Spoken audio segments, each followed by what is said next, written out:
अस्सलाम वालेकुम नाज़रीन, बैरियर टाउन कराची से मैं राना अदनान मुदस्सर, पाकिस्तान प्रॉपर्टी लीडर्स और बैरियर टाउन में हम लोग रियल एस्टेट का काम करते हैं।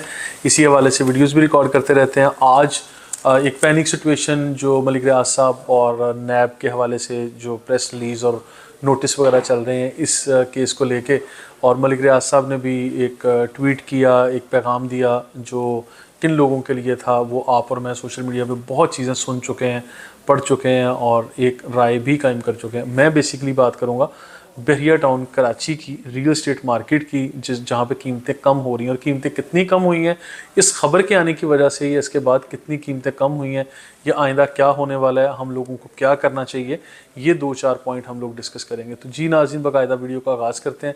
अभी तक अगर आप लोगों ने यूट्यूब चैनल हमारा सब्सक्राइब नहीं किया तो लाजमी लाइक और सब्सक्राइब कर लें ताकि आने वाली सारी वीडियोस आप तक भी लाजमी इंशाल्लाह पहुंचें।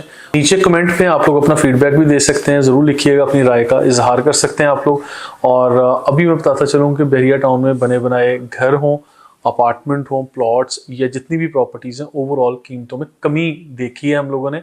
और जैसे ये न्यूज़ ब्रेक हुई है मलिक रियाज साहब की, नैब के जो ये नोटिफिकेशन और सारी चीज़ें, एक मैसेज चला है कि नैब ने वाज़ह तौर पे वार्न किया है कस्टमर्स को कि आप लोग बैरियर टाउन दुबई में भी इन्वेस्ट ना करें, और यहाँ कराची में या पाकिस्तान में भी अगर बैरियर टाउन के साथ कहीं इन्वेस्टमेंट है तो आप लोगों को मुस्तकबिल में कुछ मसाइल का सामना करना पड़ सकता है या कोई मुश्किलात बढ़ेंगी आप लोगों के लिए, इसलिए यहाँ पे इन्वेस्ट ना करें। इस तरह की काफ़ी सारी चीज़ें सामने आई हैं। मैं आप लोगों को सिर्फ एक चीज़ कह रहा हूँ कि इस एक खबर की वजह से बैरियर टाउन में प्लॉट्स हों, घर हों या अपार्टमेंट, मिलियंस में फ़र्क पड़ा है। फॉर एग्जांपल यहाँ पे 500 गज के घर जो 4.5 करोड़ रुपए मिल रहे थे बैरियर पैराडाइज लग्जरी विलास, वो तकरीबन 4.15 4.20 पर आ गए। और इसी तरह स्पोर्ट सिटी विलास जो 350 गज के हैं, ये 2 करोड़ 15 2 करोड़ 20 लाख तक चले गए थे, इस वक्त 1 करोड़ 80 लाख 1 करोड़ 85 लाख तक मिल रहे हैं। मतलब इनकी कीमतों में भी देखने को कमी देखने को मिली है। इसी तरह प्लॉट्स में भी 5 10 लाख 15 लाख साइज़ के हिसाब से काफ़ी कम हुए हैं। अच्छा, इसमें 2 तरह के लोग हैं, एक वो जो डर के बस यहाँ से अपनी इन्वेस्टमेंट निकालना चाह रहे हैं और आगे निकलना चाह रहे हैं। दूसरी तरह के वो लोग हैं जो अभी वेट एंड सी वाली सिचुएशन पे जाएंगे, जल्दबाजी नहीं करेंगे। और मेरा मशवरा जल्दबाजी ना करने की तरफ है, क्योंकि एक बात याद रखिएगा आप लोग कि नैब की ये अभी नोटिफिकेशन ये अपनी जगह, और मलिक रियाज साहब जो भी एक जंग लड़ रहे हैं वो सारी जगह अपनी जगह, और जो भी पॉलिटिकल इस्टेब्लिशमेंट और बड़े स्केल पे जो चीज़ें हो रही हैं, हम वो बड़े हाथियों की लड़ाई में अपना नुकसान ना कर बैठें। इसलिए मेरा मशवरा ये है कि आप लोग ऊँट किस करवट बैठता है, इन सारी चीज़ों के लिए इंतज़ार कीजिए और सब्र से काम लें। और इसके साथ साथ जितने भी कम रेट्स लग रहे हैं, अभी अपनी प्रॉपर्टी की ट्रांजैक्शन ही ना करें, अभी सिर्फ इंतजार करें। अच्छा, उसकी वजह क्या है, क्यों कह रहा हूँ, क्योंकि सुप्रीम कोर्ट के डिसीजन के मुताबिक 16,896 एकड़ जगह जो क्लियर है, उसमें स्पोर्ट सिटी का एरिया, बैरियर पैराडाइज का एरिया, ओल्ड बीटी के यानी बैरियर टाउन का मैक्सिमम एरिया उसी में आता है।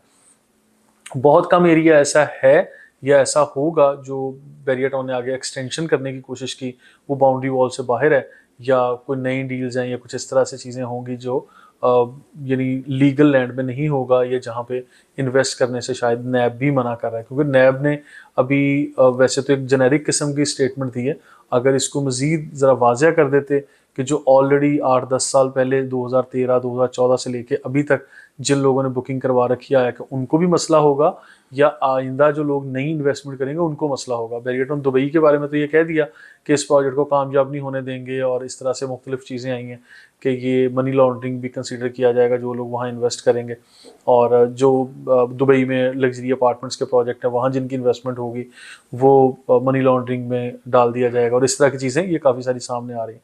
लेकिन इसके बरक्स मलिक रियाज साहब का भी जो ट्वीट है या मैसेज है वो भी बड़ा गर्मा गर्म था। उन्होंने अपना काफ़ी डिटेल्ड एक मैसेज डाला कि मैं ब्लैकमेल नहीं होने वाला और ना होऊंगा कभी, और ये भी कहा कि मैं अपने दिल में बहुत सारी चीज़ें बड़े राज लेकर बैठा हुआ हूँ, अगर ये सारी चीज़ें 25-30 साल के राज मैंने उगल दिए तो बहुत सारे लोगों का नुकसान होगा। तो इस तरह के काफ़ी चीज़ें सामने आ रही हैं। लिहाजा हमें क्या देखना है कि अभी हम अपनी एक पर्टिकुलर प्रॉपर्टी जिसके हम ऑनर हैं या जिसको हम लोग देख के चल रहे थे, जिसको सेफ एंड सिक्योर करना है, वो हम किस तरह से कर सकते हैं। उसके लिए एक ही सूरत है कि अभी फ़ौरन ऐसा फैसला ना करें, क्योंकि माजी में अगर मैं लिए चलता हूँ कि बैरियर टाउन पे इस तरह का बैड पैच या बुरा वक्त पहली दफ़ा नहीं आया। ये मलिक रियाज साहब की लाइफ को उठा के देख लें या बैरियर टाउन के सफ़र को उठा के देख लें कि पिछले 20-25-30 सालों में ये मल्टीपल टाइम्स में ऐसा हो चुका है। एक टाइम वो था जब कोविड का टाइम था, एक टाइम वो था जब बैरियर टाउन कराची का केस सुप्रीम कोर्ट में लग गया था और केस के दौरान भी इसी तरह मार्केट में सन्नाटा था।